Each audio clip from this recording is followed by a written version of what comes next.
Sizler milyonlarda börek kebap yoki börek qo'rim qo'rsanlar suydik purab qilib yaram bo'lamizlar. Men bugun sizlarga hech qanday g'ayriy puruq yo'q kirib shakllik börek qo'rish usulini olib keldim. Do'stlar, sizlar bir sinab ekanlar.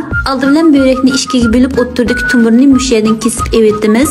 Mush tumurlarni kesib evatgandan keyin börek pishgandan keyin g'ayriy purab qolmaydi. Arqadan börekning ustini yengil kesib mushundek shakl chiqarib olamiz. Arqadan yana so'sim piyoz, so'ng piyoz, ko'k qizilmoy, samsoqlarni to'g'rab olamiz.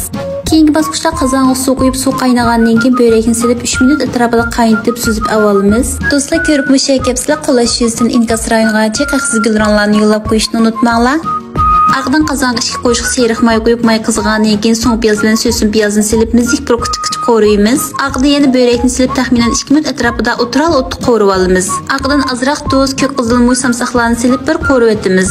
Ko'gnolardek tuzdan boshqa qo'shimcha tetiklar qo'shilmagandan keyin o'zidan shuncha yeyishlik chiqadi. Oxirdan nechtal palay sevatgandan keyin bir aralashtirib taqsiq usaq bo'ldi. Agar ta'mini bek sus bo'lib qoldi deb o'ylasanglar, azroq qarmush bilan kunjut sepsanglar texmi yeyishlik bo'ldi. Har kuni yangi mezmunlarni yo'llab turmay, pasverdim chekipini qo'shib olishni unutmanglar.